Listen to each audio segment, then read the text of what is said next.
kind of unreflective collectivism. And that's why Trump has to be a fascist, because they're projecting themselves. In other words, they're just thinking, oh, Trump's doing on the right what we would want to do on the left. Right. So he has to be doing it as an ethno-state. Yes.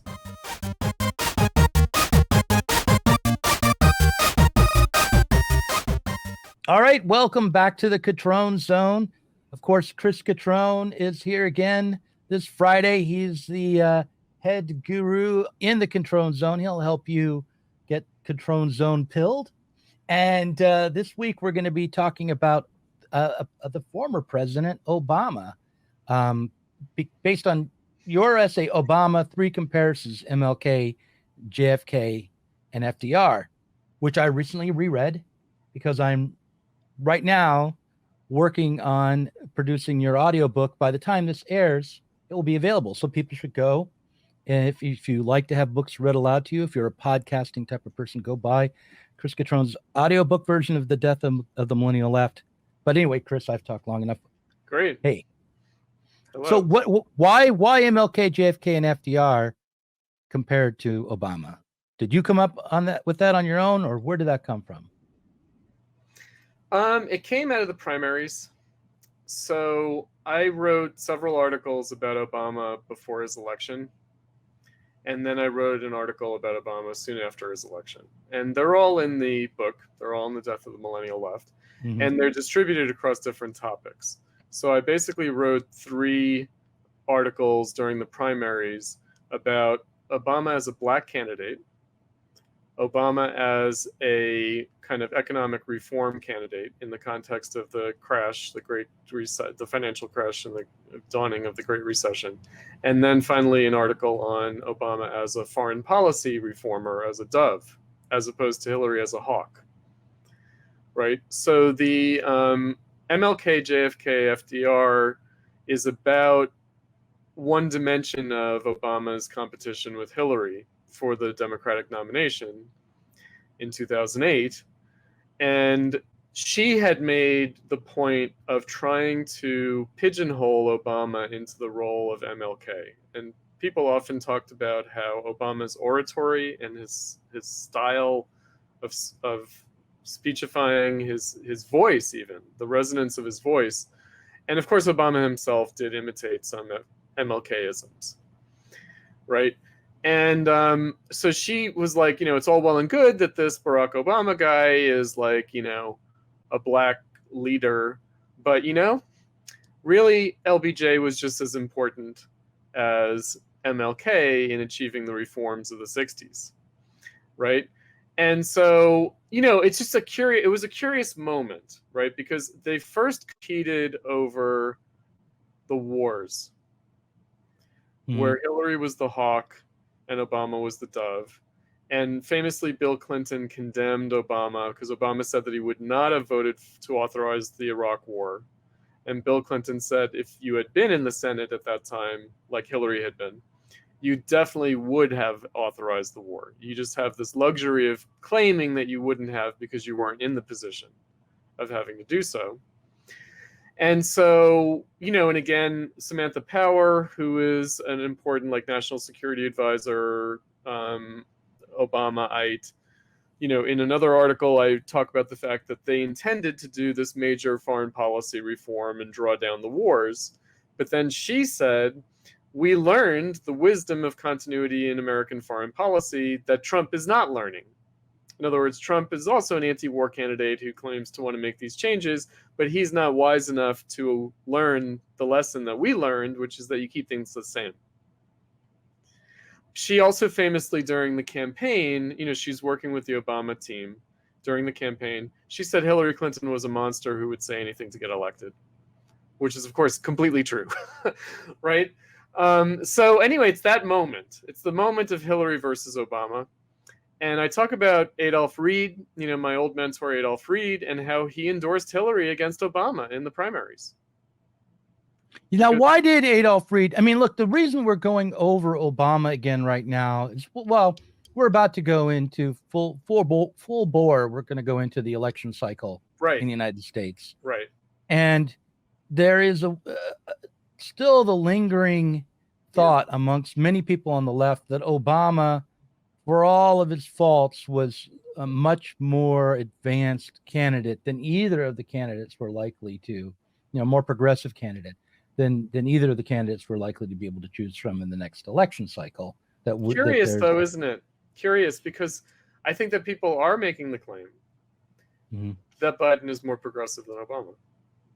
Or they are. Oh, okay. I thought that his economic policy is more, so we were just talking with Sohrab Ahmari a few weeks ago in New York, and he was talking about being Biden-pilled, and it's on his economic policy. And so Biden seems to be doing the things that Obama promised but failed to do.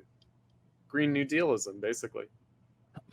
Yeah, but okay, I'd like to know more about the green. I have not been convinced or sold on the fact that there's been Inflation Reduction Act. It was smuggled in under the auspices of the Inflation Reduction Act. And of course, the Republicans are screaming bloody murder, saying it's not the Inflation Reduction Act, it's the Inflation Increasing Act, and it's the Green New Deal under another label.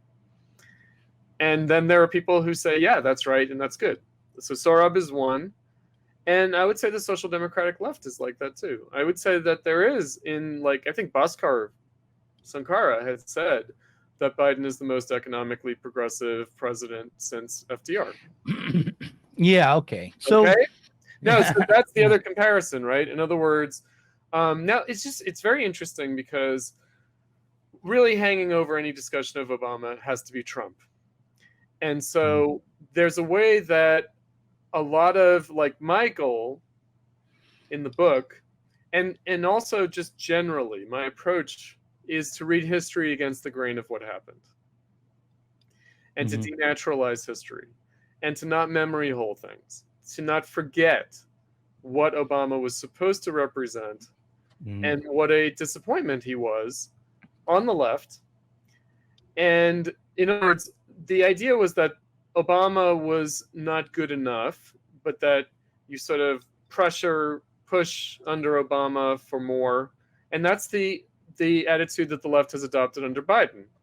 Now, the funny thing is that seems more plausible under Biden than it did under Obama, because it looked like Obama immediately sold out, conceded. He had Wall Street. So I talk about that, Obama's Chicago boys, right? That his economic team were actually these neoliberals. And this is because Obama is from the University of Chicago, blah, blah, blah, and, et cetera. And so it's just a mess in the sense that no one really has traced what happened, and then other things come up like Obamacare we got, but then the Tea Party came in and stopped the possibility of reform. And then, of course, Trump as a kind of a backlash against Obama, but that's turned into a racial backlash as opposed to a socioeconomic backlash. Right. So I just will invoke my family, who voted for Trump and who voted for Obama twice and then voted for Trump. And their evaluation of Obama is he was a big disappointment. Well, I want to say something about this. The idea, I know that at first when Build Back Better was the policy, there were people who would say that Biden was the most progressive candidate since FDR. Not as a candidate, more in office. Right. Yeah, the most progressive president since FDR. Yeah. But I remember the promises of Obama as opposed to the promises of Biden. So, for instance, in terms of labor, there was a promise of a card check approach to unionization. Employee Free Choice Act, EFCA.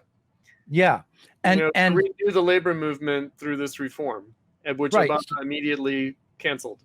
Yeah, so that was the big promise to labor, was we're going to make it easier for workers to form a union. I had been through an attempt to organize. Oh, so you saw firsthand what that would mean. Yeah, I knew that I got the cards like that. Right. If that had been what it took to get unionized, we would have been unionized. We would have had an organized union. Neutrality, and it sort of prevents the hanky-panky stuff that employers can do. What happened after we got all the cards in was about 3 to 4 weeks of intense anti-union activity.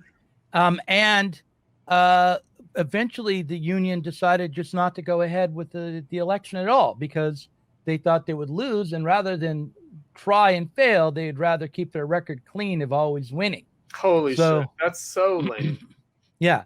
So, oh my God, you would think they would want to just at least put in a token effort, but then they have to. They said we needed to do a poll of all the workers, and if we had, a 90%, if we had 90% of the vote, we would go ahead because usually 20, certain percentage votes the opposite way.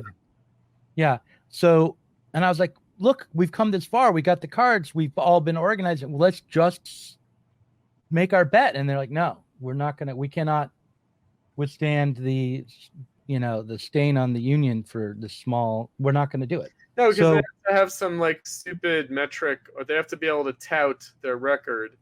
It's like all fucking marketing, advertising bullshit. Like it's amazing. Yeah, right. I mean, it's like no, like it doesn't count. A noble fight and lose, and your patients don't die on your floor if you send them all down to another floor when they're dying. Like it's that kind of right, thing. exactly.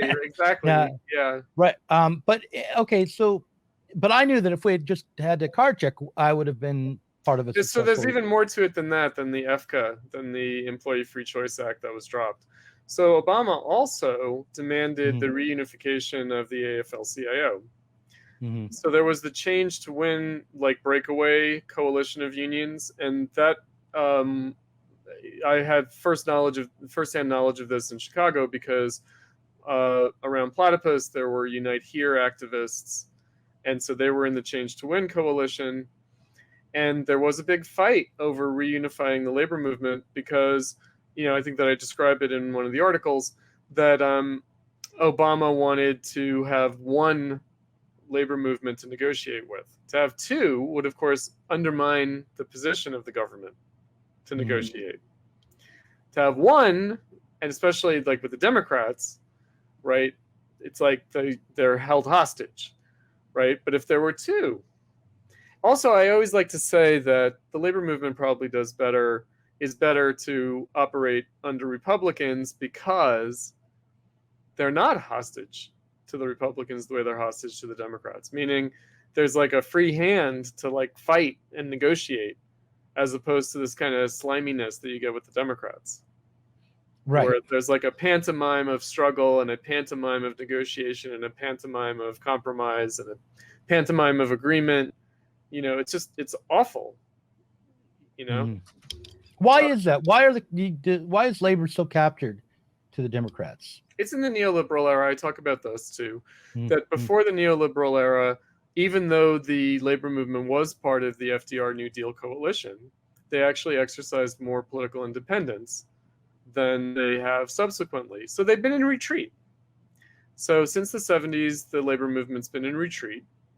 And because of that, they've become more just hostages. They've become more solidly part of the Democratic Party's constituency base than they had been previously under, because, again, the New Deal coalition, it was a coalition, and there was actually struggle within that coalition over demands and compromises.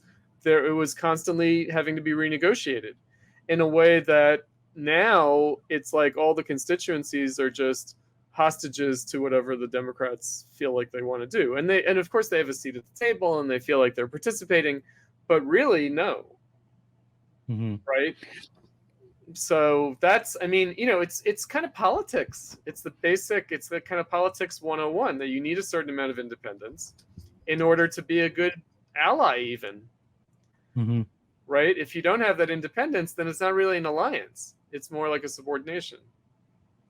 So the other thing that I thought was that Obama had promised was, well, he was going to protect Social Security, although he immediately put that on the chopping block and, like offered it up to Republicans during the debt ceiling debacle on his own initiative. And they didn't even demand it. They said, no, right? But he offered that up. And the other thing that was possibly creating at least a public option for healthcare, which he didn't do. Obamacare was a disaster, and those would have been the big progressive things. But the Green New Deal, it's all a bait and switch. I mean, you know, in other words, it's something that they dangle. I mean, I'll just say this. What is the Green New Deal today? I mean, what is it that's in this? I feel ignorant that I have not followed this as closely as I should. But what is in that Recession Protection Act? What does it do? Is it a jobs guarantee program? No, it's a subsidization of green energy industry. Okay. So it's a corporate subsidy. Total.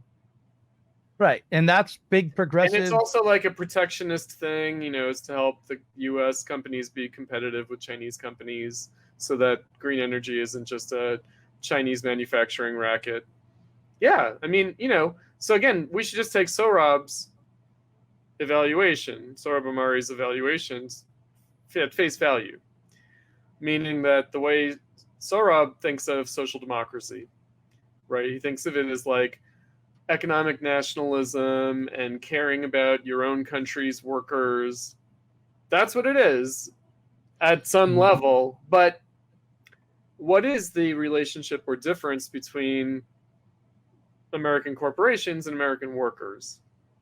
Because it goes to the Trump bit. In other words, people are like, no, Trump was not an not an economic populist at all. He's just a corporate giveaway guy. And it's like, but so are the Democrats. And, you know, and that also that can't be simply condemned as such. Right? No, he was trying to do some onshoring. Yeah, onshoring. Right? He was trying to for workers potentially. Yeah, potentially for American workers. Yeah, American workers, right? And it's all, you know, the point of the matter is that I would say that one of the theses that I do elaborate in this book, I mean, this book doesn't really have many theses per se, but one is that there isn't a hard and fast difference between Fordism and neoliberalism. Right. No, and that's clear enough. I mean, right. I kind of arrived at that just by looking at neoliberalism a little more closely before I even read your book. But you certainly make a good point of it. It's both our state-centered programs of economic development. That is through corporations. Through corporations. Yeah. It's through corporate state cooperation. Right. Some of the Fordist model has more things like, you know, Social Security and job guarantees and that kind of thing in it, the old Fordist welfare state approach.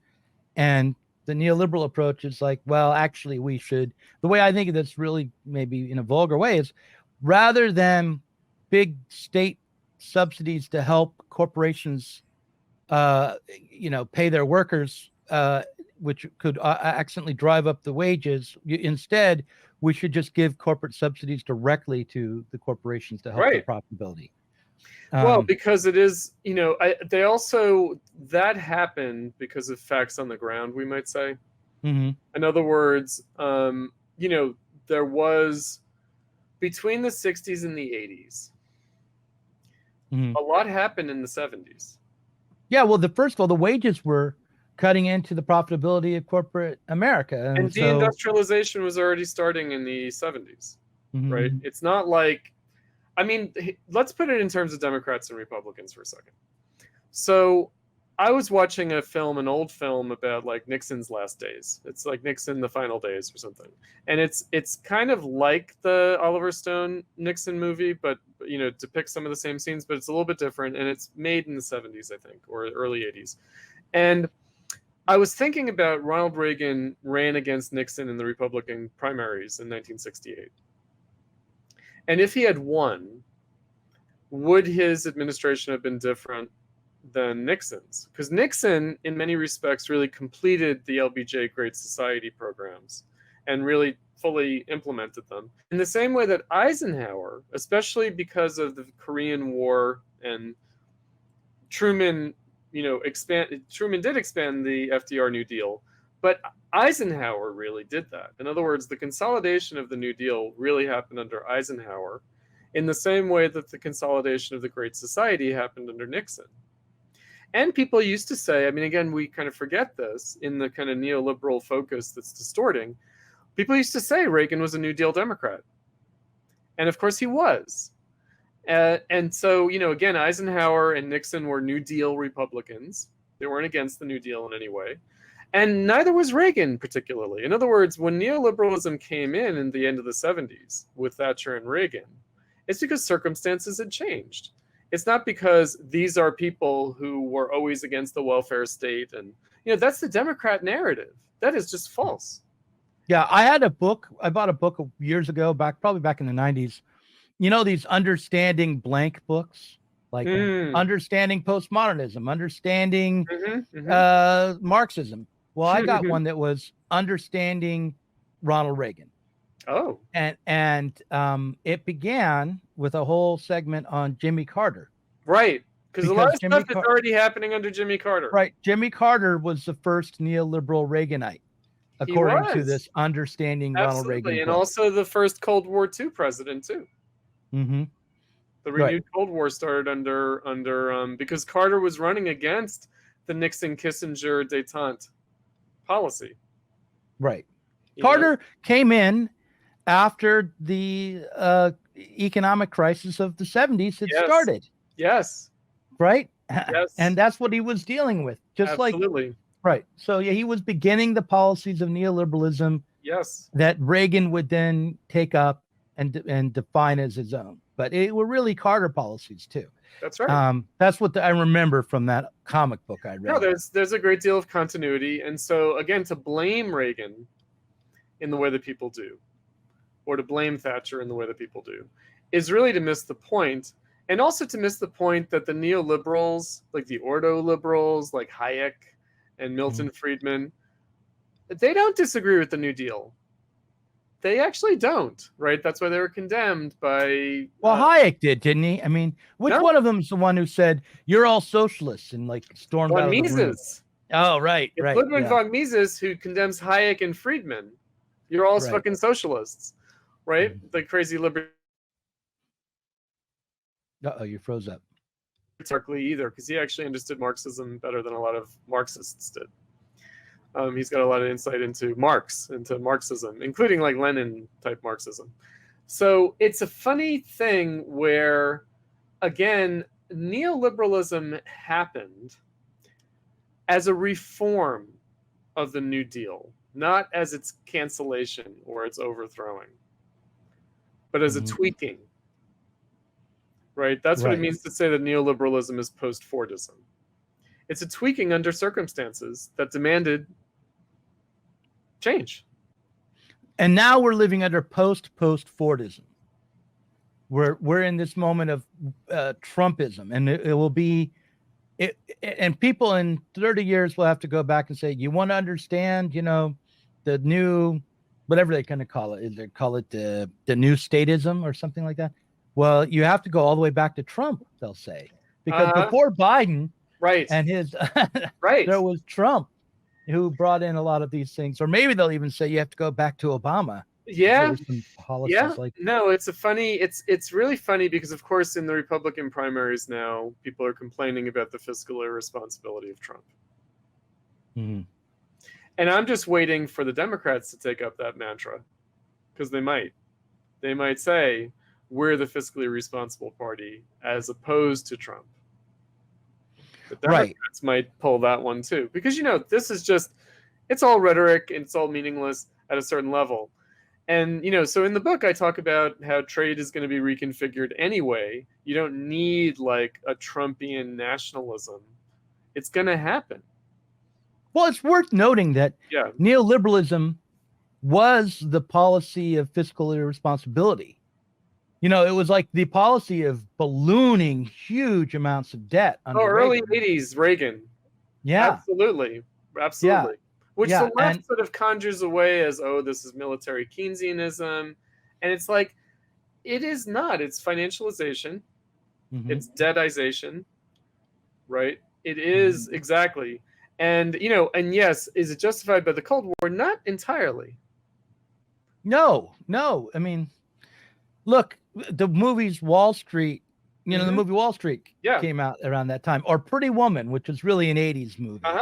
It's about these guys who come in, and he's a I don't remember what Richard Gere's character actually does, but what he ultimately does is buy companies Right. And he empties them out and sells them again and makes money basically by converting real productive companies into just shells of themselves that he can financialize quickly and make a quick buck off of. Is how I understood what he did.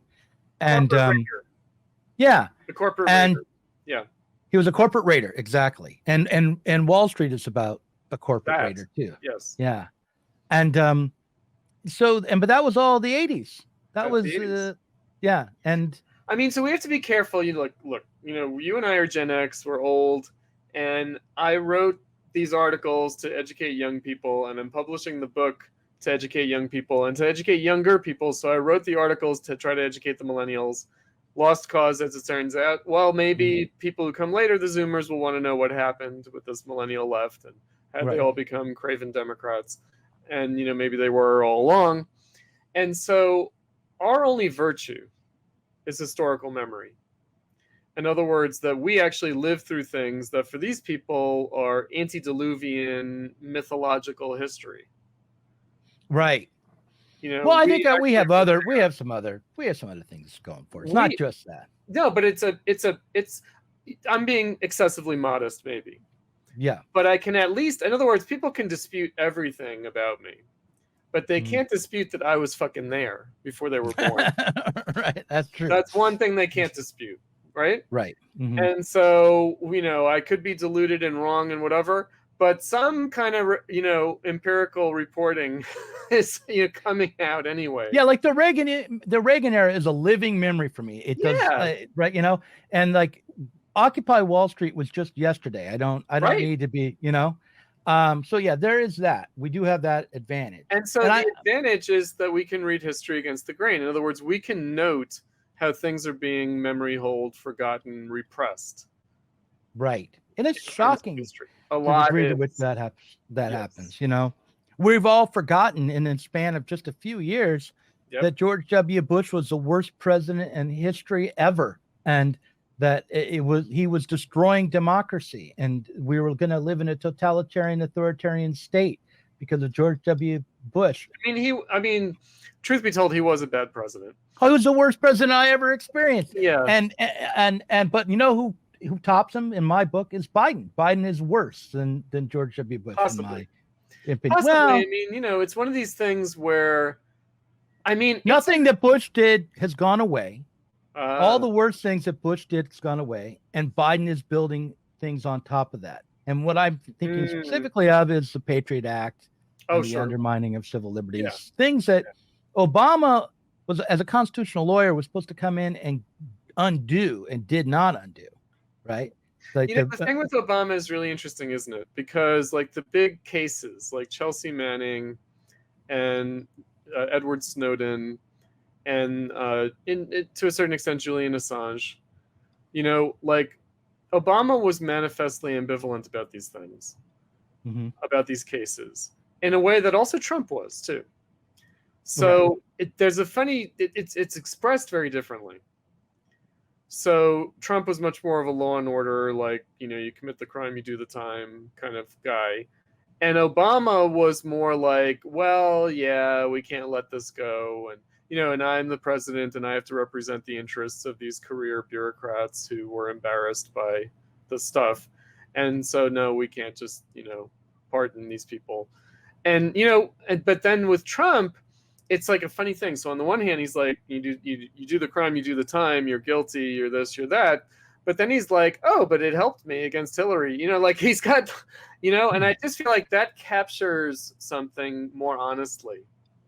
Whereas Obama was like, yeah, I'd like to do the right thing, but I can't do the right thing because whatever reasons, And so do you recall that, the Obama presidency was considered the most opaque and secretive presidency. Yeah. And he used the Espionage Act more often than any other president. And his administration did. And he was really very bad to whistleblowers in general, is what I recall. Yes. And his administration, he himself was kind of like, I wish I didn't have to do this, but I have to do this. It's the usual Democrat thing. Right. But okay, whatever. But the other thing that I recall was that right when he was coming up and getting the nomination, I believe. Yeah. There was a vote on whether or not to indemnify these big tech corporations against lawsuits based on their participation in the mass surveillance that had gone on. So he was in the Senate. Yeah. And how did he vote on that? I think he abstained. Fuck. And So Hillary typical. Clinton, That's typical Obama. and Hillary Clinton voted to indemnify Sure. these big tech. Yeah, you got to grant Hillary that. Well, She's more like she's less opaque. Obama's super opaque. She had promised the opposite. Okay, she promised during the campaign. She had said something like, "Well, of course we should." The thing with the Clintons and someone like Hillary is, what their promises are worth. Zero. Do you know what I mean? Yeah. Like, you know exactly what you're dealing with, right? Whereas Obama, it seems like, I don't know, some kind of like tragedy or some kind of something or other, and he's. But the thing is, like, she had already lost the nomination by the time she waltzed in and voted. And so it's like she didn't have the excuse of trying to gain power. Right. She just did what she wanted, and that's what she wanted. Yeah. Anyway, I just. But what I did not vote for Obama. Okay, I never have voted for Obama, and of the candidates back then, the most progressive one was Edwards, and not right. And so I didn't vote for him because he didn't run. I don't remember who I voted for in 2008. I may have written in a fish, but I didn't vote. Well, wait, did Nader ran in 2000? That was when he did the big. He wasn't still running in 2008. I don't remember. I don't remember if he was, but I know he ran and he cost Al Gore the election, and everyone hates him. There was a green candidate in 2008 for sure, but I'm not sure who it was. Yeah, there was, but I don't vote. I didn't really vote green. I did vote for Nader in 2000, and then I voted for Nader again in 2004. Well, no, I was a Nader trader in 2000. Remember what that was? You would get online and you would communicate to someone who was in a swing state, and they would vote. They would vote for Nader for you in their swing state. So, or in the state where it was a red state, they would vote for Nader. Yeah. Right. And you would, so like I was in a state, somehow I think I voted for Kerry, but someone else somewhere else voted for Nader for me. You didn't need to vote for Kerry in Oregon. Kerry was going to win Oregon. I know. I don't know. I'm trying to remember what I actually did, but what the mental flips that people do about this stuff. Let me just finish my thought. Yeah, go ahead. The Biden administration is far more opaque than the Obama administration. So the Biden administration is much more like, we're going to do these things, but we're going to just be poker-faced and disclaim everything. Like they're letting tens of millions of people into the country illegally across the border. Of course, legally because they're asylum seekers and whatever, but they're claiming that they're not doing that, right? They're just like the total gaslighting, like 100% gaslighting all the time. But it's kind of admirable. They're just doing everything that they want to do and denying it all along the way. And Obama didn't do just that. In other words, with Obama, the opacity had a different character, which is basically, what can a president do? In other words, if there is this kind of state and there is this U.S. policy and there is this reality of capitalism and, his hands are tied and basically his job is to be an empty suit. His job is to be like the spokesmodel and to basically say what the public needs to hear. I mean, for me, so I thought we were going to talk about the black politics character. No, we should do. We should do that. Let's do that now. I have a whole, section of the book on that. And again, that's the Obama and Clinton's essay, which is really actually what I wanted to talk about as well. So let's go into that, because that's all that's really what I wanted to get at was Adolph Reed and Jesse Jackson. Yes. Both despised Obama, and maybe for slightly different, but maybe similar reasons. Even though Adolf hates Jesse Jackson famously.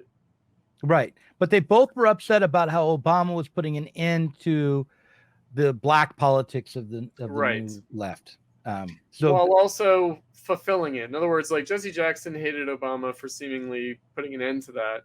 and Adolf hated Obama for seemingly fulfilling it. And of course, that's a dialectical. So very in this book, my dialectics are very soft pedaled. They're not announced as such, right? But they're there. Right? I can see them.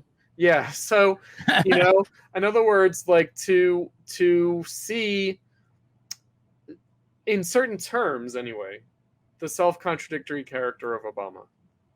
That he's important as a black president, but he's also this post-racial president, right? All of this stuff. And that there's some substance to that is now sort of occluded entirely. Like Obama himself now has this kind of, well, we were too optimistic. In other words, it turns out that racism runs much more deeply, and it's all about Trump being elected, because this is their explanation for why Trump was elected, is that it's white backlash against Obama, which of course it is not. That is the big, big, big, big lie. Total lie. Total. And, it's like now Obama has to say, well, no, the struggle continues. In other words, Obama has to contradict what his candidacy and his presidency was about. So if you remember Trayvon Martin, the beginning of Black Lives Matter, where Obama said two things. And of course, this is why he was useful as a president. Good, served an ideological function. He said, if I had a son, he would wear a hoodie and he might be a victim like Trayvon Martin. But then he said he would look like Trayvon Martin. Yeah. If I had a son, he would look like Trayvon Martin. But then he also said, we have to respect the jury verdict that acquitted George Zimmerman. Because of course you do. In other words, of course, the jury verdict has to be respected. Right. So now, of course, that he's not president anymore, he's free to just be a Democrat ideologue and demagogue. And he's much less interesting. Like, in other words, now he's just a typical black Democrat politician and, also has the mantle of like elder statesman and wise old man, which is absurd. But at the time, he seemed to have been running against the established way of doing black politics and offering a transcendence. Right.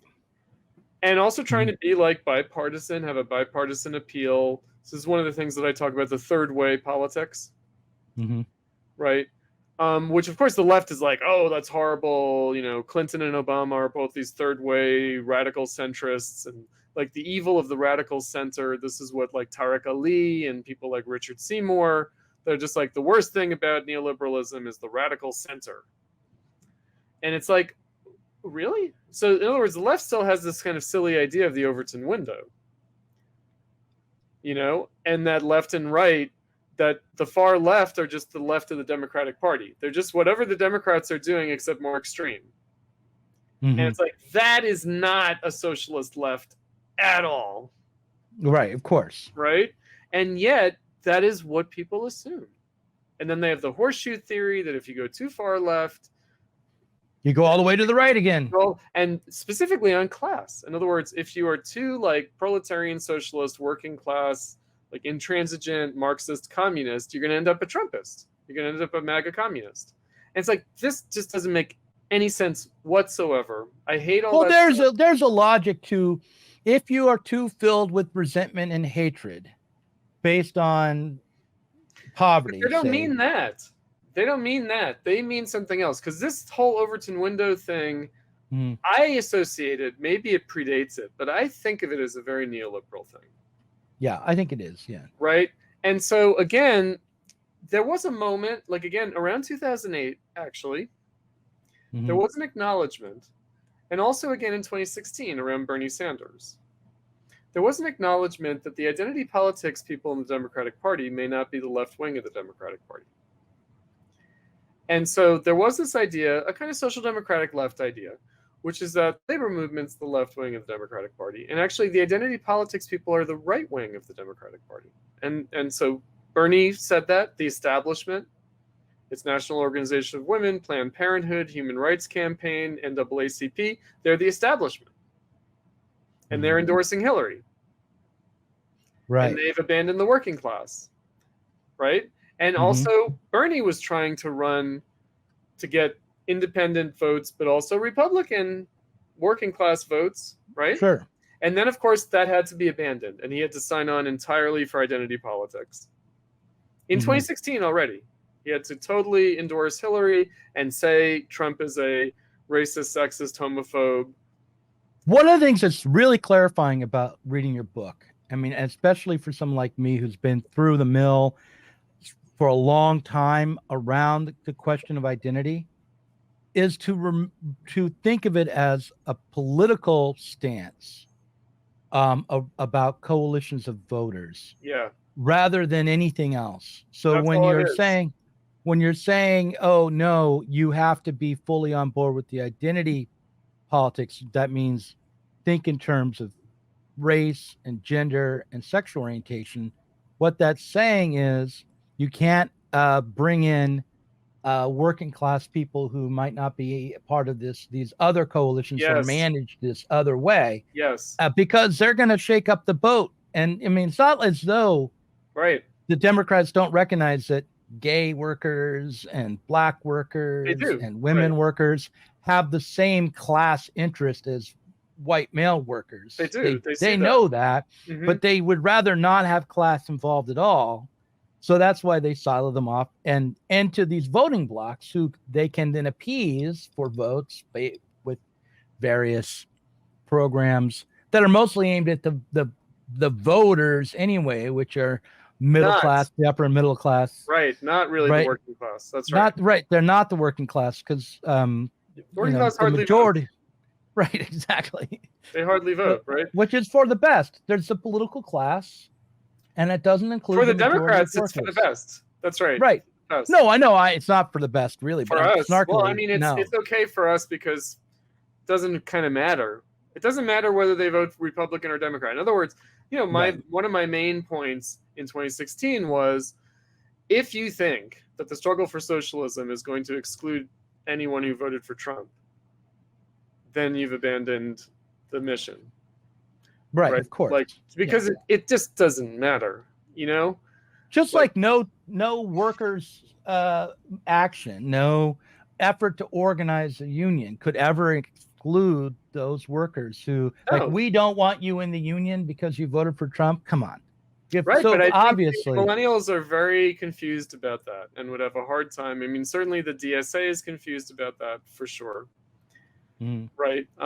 And so, again, it's like, well, it's not like a beyond left and right thing either. So I don't like the Overton window and I don't like the horseshoe theory. Uh-oh, you broke up again. I think we should claim that left. Well, say that again. What don't you like? The Overton window, pulling left and right, moving the Overton window. I don't like that idea. I don't like the horseshoe theory idea. And I also don't like the beyond left and right idea. Because I think that we should not abandon that the left should mean socialism. In other words, that the left shouldn't mean like radical identity politics. And this is, of course, my Adolf Reedism, right? So Adolf Reed is the one to basically educate me that the identity politics is conservative, right? And so when the Republicans condemn it as hyper left-wing and cultural Marxism and whatever else, right? They're just complaining that these are like radical Democrats.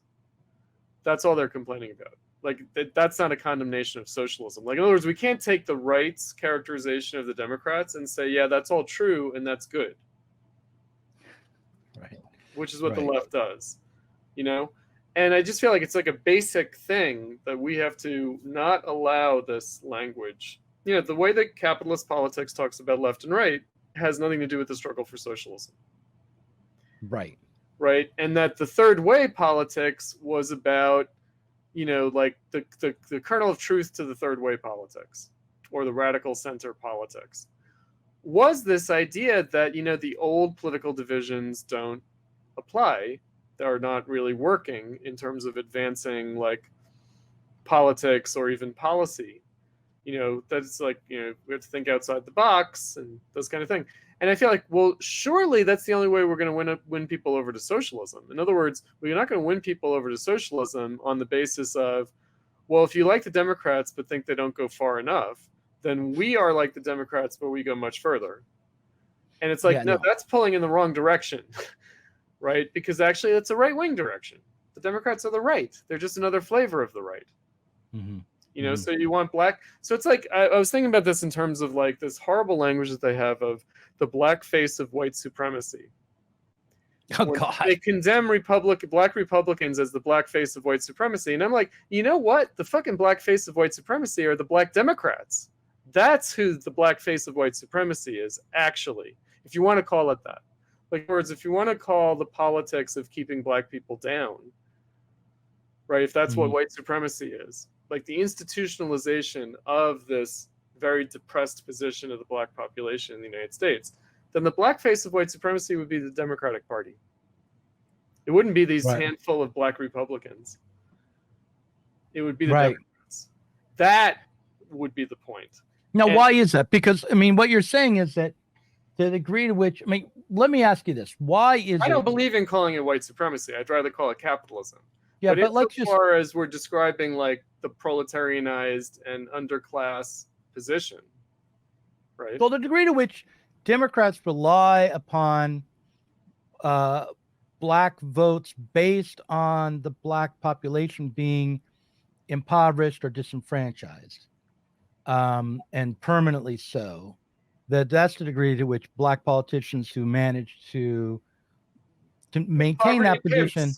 Right. Poverty pimps, which is what Adolf calls them. But the move, I would just say that the move, the black Republicans moving to the Republican Party, you know, the fact that it's apparently 20% of African Americans now of men are going to vote. African American men. Just men? I thought it was all African Americans. It might be overall there is a movement, a drift, at least right now, but it's more among men than among women. Right, but my thought I'll look into it. Women. Yeah. I thought it was like 8% of all African Americans voted for Trump, and the majority of those, what pushed it was men, and I thought it was like something like 20% now. With again, so even more men than 20%. Yes. That's what I thought, but maybe it's not that. But the point is, Poland, who knows? Yeah, you know, right. That could change tomorrow. And who knows who will vote? Right, but the 20%. If any of that comes true, that's like. Then Trump wins easily. But in the swing states, yeah, that will decide it. Are those 20% of African Americans amongst the upper middle class? They're not the capitalists or the middle class. Definitely not. It is your working class blacks. That is who it is. So they're voting for Trump because he's promising to what?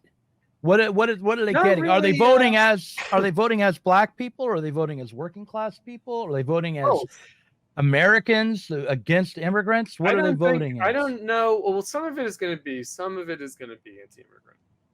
Right. Some of it. I think it's a lot of anti-wokeism. I mean, I think that people forget that blacks are socially conservative, culturally conservative. Of course, yeah. And, you know, the working class is culturally conservative, basically, but not in some hardcore way, just in a way of like, they just have a distaste for this kind of liberal, they're alienated from the liberal woke discourse. Right. Right. Not because they like hate trans or hate gay people or anything like that, or like, you know, it's not like that. It's just they're turned off. You know, the working class is turned off. And I do think that, you know, Obama and Biden failed their ostensible constituency, Black Americans. They did. And so now, is it their fault exactly? No, but they're going to be blamed. Right? In other words, it's not like, you know, Obama is some kind of sellout at a racial level. You know, I wouldn't want to get into any of that. But the point is that people are disappointed. People are disgruntled. People are discontented. COVID mandates. The working class does not like. No. Right? And basically voted with their feet, like didn't observe it. Like here in Chicago, like Lori Lightfoot was complaining that like the black neighborhoods were not observing the COVID restrictions. Right. And so it's very paternalistic on her part. She was just like, you know, we have to tell people that it's in their best interest. And it's like, you know, people figure out their own best interest, you know, and then they turn it into this like equity thing that the black population is being affected more than others, and how it's like being against the COVID mandates is like white supremacy because you're trying to kill black people. And it's like the black people themselves resisted the masking and the vaccination. They did. And not because they were listening to Donald Trump. No, Donald Trump didn't say that shit, really. He did not. Right. So, you know, and so it's all like, it's very thin demagogy too, because if you just scratch the surface, you just see how much bullshit it is. But you know, credulous white people might believe it. Credulous white people who don't know anything about anything might believe it. That's true. The lockdowns now, in retrospect, it's been, I think, fairly well established. At least I saw a podcast that said this, and therefore I believe it. That what really determined the difference in outcomes, most of all, between nations was whether or not you're talking about an island nation or not. If you had an island nation and you could lock off your border, you're going to. Oh, sure. Then, of course, yeah. Right. And then the other coming in. Right. The other thing that made a big difference was the age and obesity rates. Yes. In the nation. Yes. Not the lockdowns. Right. The lockdowns were like, if there was any margin of difference between nations, the lockdowns and those kinds of measures were like within had a 5% of an impact, and the rest of the 95% was things like demographics and, you know, and whether or not you were an island nation or border control. So, yeah, I mean, we've been sold a lot of bullshit. The point of the matter is the COVID policy was pretty much hopeless. It didn't help. It didn't help that much. And also, we were sold a lot of things about COVID that, in retrospect, look like they were untrue, and like the conservative reactionary position was actually more true. Like, oh, the death rates are overblown. Well, it looks like now they were. They were. You know, the vaccine was not that effective. Oh, yeah, it really wasn't. Right. So anyway, it's very odd to see all these unpopularity. I think the unpopularity of COVID policy, and of course the 2 years of COVID under Biden were much worse than under Trump. And they've tried to say, well, Delta was more virulent than the original strain. That's not really true either. And, you know, and so Biden presided over the Delta and Omicron waves. But far more people died under Biden than under Trump. Far more. Well, why is that, do you think? What was the reason for that again? Was it just because there was more of a loosening up and the lockdowns weren't there? Or didn't work. Huh? Shit didn't work. The vaccine didn't work. That was the problem. Right. Shit didn't work. And you know, it didn't prevent the spread. And because I guess I have a peculiar perspective living in Chicago and being in academia. I feel like we only loosened the COVID restrictions this year. Oh, I see. Right. So 2022, of course, was more relaxed than 2021, but 2021 was intense, and far more people died in 2021 than in 2020. And the vaccines were rolling. Right. They got to the old people early in 2021. No, right. I could not visit my kids at all in 2020 until the vaccines started to roll out and things loosened up. In Oregon, like, I was not supposed to even go to someone else's house. Right, you're not right. I got my vaccine in April of 2021. My parents got it in late 2020 and early 2021. You know, and so a lot of people died after the vaccines had gotten to a large portion of the population. The elderly population, the middle-aged population, we were vaccinated within the first. That's because they started being more exposed to COVID after that, and it was right. Isn't that basically? Well, the claim was that yes, when people got their shots, suddenly they thought that they were bulletproof. I don't think that that's true. I mean, again, I lived in Chicago. Things were pretty closed down.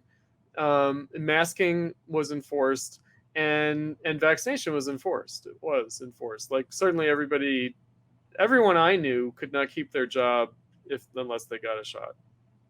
I think it was it the okay. We're gonna move on from this. But Omicron was the one that was 2022 and 2023. Was that the one where did that kill more people than the other wave? I think Delta was maybe the worst wave. Okay, all right. Delta. Well, we'll move on because I can get bogged down. I think that has to do with a lot of the unpopularity. among blacks and Hispanics. You know, I mean, the other thing is essential workers, the working class. I mean, the left has been all over the place on this, the far left. I think the DSA has been kind of equivocal on it. But the far left has been really all over the place. So the far left had this kind of crazy idea that COVID was like a revolutionary opportunity. And at first, I remember thinking that. Yeah, and no, I mean, clearly not, right? And just in the sense that the workers should refuse to work. You know, well, you have a total general strike and collapse of the economy, and that's going to usher in socialism because the workers should refuse to work because their lives are being put at risk in the name of profits. And so the essential workers should refuse to work. Right. And that this is going to bring about like nationalized healthcare and a welfare state and everything else, right? You know, the workers should seize control of the production sites to demand like complete safety. And it's like, you know, safety is just not going to happen. Like, in other words, if you're working physically on site in a chicken processing plant, nothing is going to protect you against COVID. Right. You're not going to be protected against COVID. No amount of masking. It does not matter. Because people got, that is the point. No, of course. The essential workers wore masks at work, and they spread COVID there, and they brought it back to their families, and that's how it spread. All of us working from home were not helping prevent the spread. We were not, because the essential workers were there, and they were spreading it, and it was coming back to the families. And then it was like the people who live more people to the household were more affected. That also, we can't neglect that, right? So it affected communities where people live together as opposed to wealthy white people who might live alone or just be a couple, right? Or just have a couple and some children as opposed to grandparents living with the family like happens in the Black and Latino communities. So, of course, they were impacted more. Because obesity is a wash, by the way. The idea that obesity affects Black people more than white people, that's not true. No, that's not true. That is not true. But it affects Americans more than it affects the Chinese or the Vietnamese, you know. Right. That if you want to know the difference between... So the way the Democrats, they just spin the stuff, it's totally Orwellian, Doug. We are living in a totally Orwellian world with the fucking Democrats. Right. Because they just turn everything, right? And they just use this double speak. And, you know, and they're just like, you know,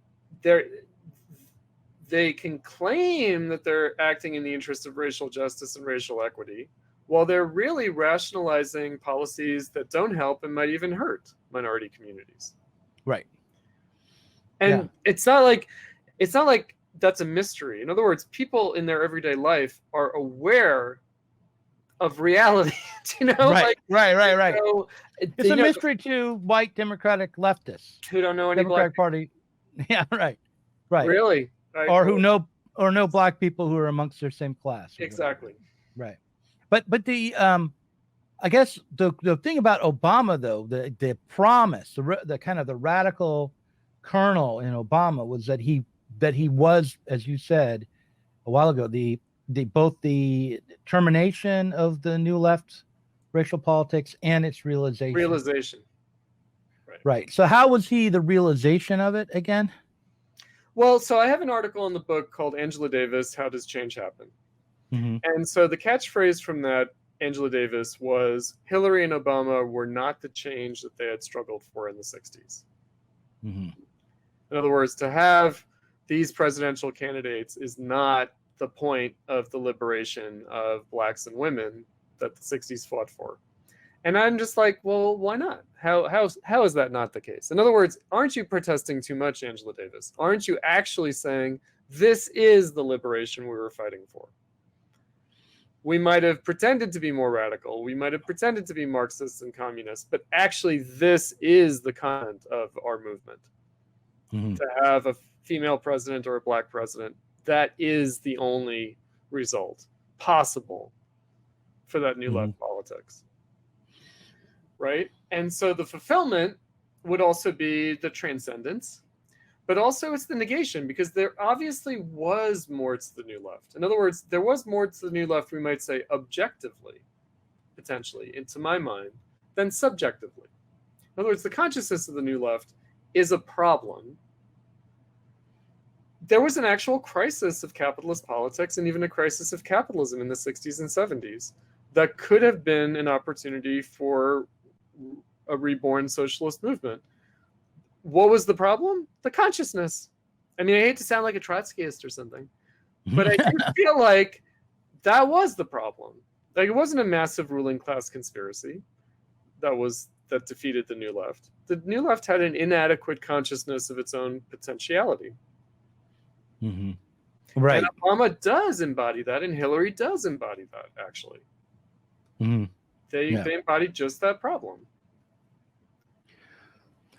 Yeah. Okay. Well, I want to ask you about in the second half about what you think this current moment and current slate of politicians might embody in terms of the left, and how we might situate Trump as a part of the left, or is that possible? Within, in other words, as expressing, again, there's the objective and the subjective.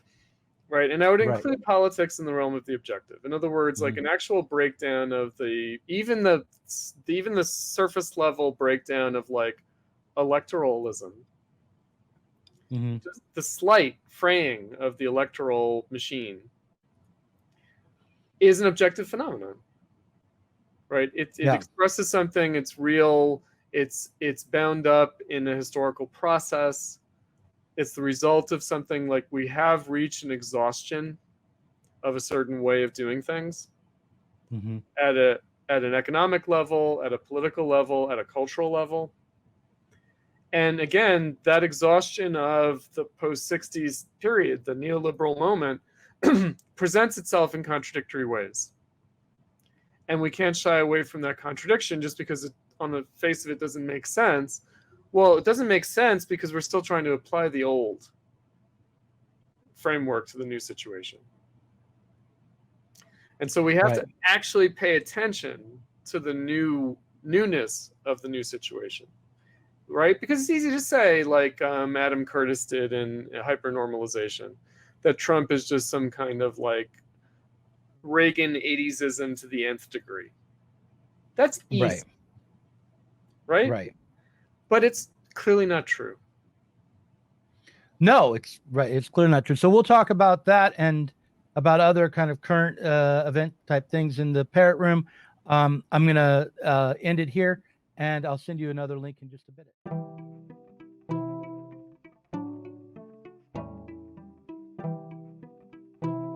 If you enjoyed this conversation, please do consider supporting us on Patreon.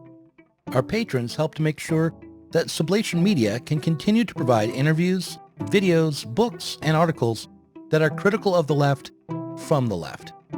If you are tired of remaining stuck within bourgeois ideologies and politics, help us sublate them both.